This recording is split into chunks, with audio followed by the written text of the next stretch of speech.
If you're enjoying the Talkin' Appalachian podcast, subscribe to Talkin' Appalachian on Patreon for bonus content, early access when episodes are published, and exclusive coupons for merchandise, which are available now. You can also become a subscriber on Facebook for those same benefits, just without being able to select your preferred subscription level. Hope to see you there.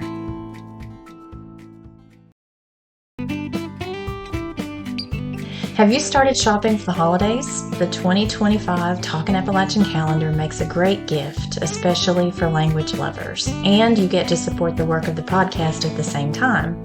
Follow the link in the show notes or on our social media pages, or go to Ivy Attic Company on Etsy, where you'll see the calendar featured along with jewelry and other accessories handmade from coal and river glass, sourced in the Central Appalachian Mountains.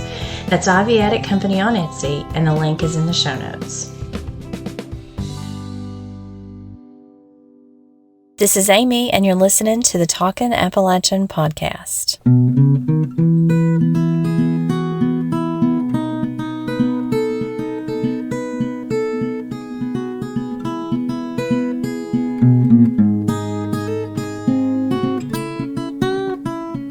Today, we're talking about a word and a phrase that are common throughout Appalachia: directly and needs washed.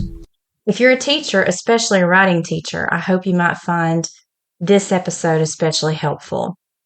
Before we get into the history of the words, here's a refresher on the function of words in a dialect, especially if you haven't listened to the early episodes in Season 1. A spoken dialect of a language is made up of three things: its grammar patterns, or the way words and sentences are arranged, its vocabulary, and its phonetics, or the way we pronounce the words. We also call this accent. Even spoken standard English is a dialect with particular rules, and that's what distinguishes a dialect: its rules and patterns of use. That's why you won't hear people who study dialects talk about them as good or bad, or correct or incorrect. In the field of linguistics, there's just no such thing. It's a difference in rules of order and word conjugation. And those rules of order, the varieties of how words are pronounced and used, are created by historical forces like migration and political changes. For more on this, listen to the first episode in Season 1. Needs washed includes the verb need, followed by what's called a passive participle. I don't want to get too technical in these episodes, so I won't drop a lot of grammatical language, but needs could be followed by other participles like repaired or moved or painted. And this is according to the Yale Grammatical Diversity Project at Yale University. In this construct, needs is usually the primary verb, but other verbs can be used like wants, as in the dog needs fed, or the dog wants fed. The way this works, the speaker is leaving out the to be construct that you would hear in standard English, as in the dog needs to be fed. Now, I'm quoting here from the Yale Grammatical Diversity Project. This phrase is heard all the way up the Appalachian chain. The homes of needs-washed construction is in the Midlands, Missouri, Illinois, Lower Michigan, Indiana, and throughout the Appalachian region of Ohio, Western Pennsylvania, West Virginia, Southwest Virginia, Kentucky, and Tennessee. The core region, where it's accepted at the highest rates and the widest variety of sentences, is in Indiana, Ohio, and Western Pennsylvania. There has been a strong association between the Pittsburgh area and the needs-washed construction, according to the research of Barbara Johnstone. There are also pockets of speakers in Arizona and the Northwest, including Washington, Oregon, Idaho, and Montana. In acceptability surveys, and these are surveys where they ask people how acceptable it is to use a particular word or phrase, the needs-washed construction is strongly rejected in the Northeast. It's also consistently rejected in Southern California and the upper Midwest, including Minnesota, Wisconsin, and Michigan. This construction is believed to be tied to the Englishes of Scotland and Northern Ireland, according to the YGDP, which makes sense since there were significant numbers of Scotch-Irish who immigrated to the Appalachian region. Now let's talk about directly. Directly falls into the dialect category of vocabulary, and it's pronounced directly with 2 instead of 3 syllables. This is an adverb suggesting that something will happen soon, but it's also likely to just happen when the person gets around to it, as in, I'll be over to pick you up directly. That could be 3 hours or 5 minutes. It was first recorded in the U.S. in the mid-1800s as directly and with the same meaning. In George Carey Eggleston's 1895 book, The Circuit Rider, he says, her son Jake would be in directly, and loud he wouldn't turn nobody out in such a night. There you have an example of accent because directly, th, loud, and sech are spelled the way they would be pronounced. And this was not uncommon in the 1800s literature. Other variations on this word are directly, and rectly. When I posted about this on social, several people mentioned hearing or using this word in Kentucky, upstate South Carolina, western North Carolina, upper East Tennessee, and North Georgia. And of course, because I'm from Southwest Virginia, I'll add that we say it here too.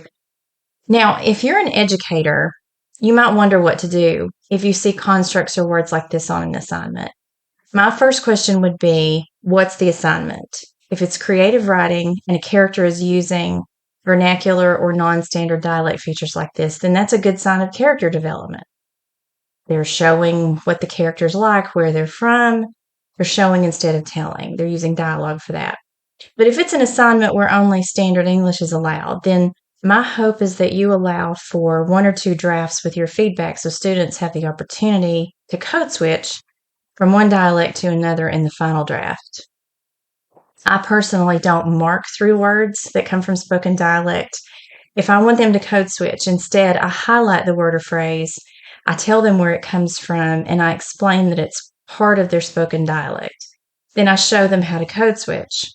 If you want them to say, the car needs to be washed, then explain how and why that infinitive phrase to be can be included to code switch to standard English. Taking the time to teach students this way, instead of simply marking it out and calling it incorrect, achieves several things. Number 1, they learn about their linguistic heritage instead of hearing that it's wrong. That teaches them nothing. If they learn about their linguistic heritage, they're learning about history, they're learning about geography. If you show them migration patterns and where it's from, they learn about sociolinguistics. And you have this podcast in the book and lots of resources like the Yale Grammatical Diversity Project and the Dictionary of American Regional English. So many other resources if you want to educate yourself about that. I'm also developing a series for teachers that I hope to launch in the spring. Number 2, they learn double the grammar and understand how grammar works in different dialects. So they're learning grammar even though they don't know that they're learning grammar. And number 3, they will have a better attitude about writing with a deeper understanding about how the rules of written and spoken language work, especially when you separate written and spoken language into 2 different skill sets. It really comes down to audience and purpose when you're deciding how to say something and how formal you need to be. We know this is true about attitude from the research that we've done in the Appalachian Writing Project. So that's it for this episode. Thanks so much for listening, and remember to follow me on social and on YouTube where you'll find photos and maps to go along with these episodes. And I hope you'll join our community on Patreon where I'm about to start a huge behind-the-scenes series on a new project. I want to take a second to just give a shout out to our new subscribers on Facebook. Welcome to the Subscriber Hub, Dawn, and thanks for sticking around, Terry. And then on Patreon, I want to welcome Lily, McKee, Martha, Aaron, and Ken, in case I didn't get you in the last episode. Thank you so much for your support, and remember to keep talking Appalachian.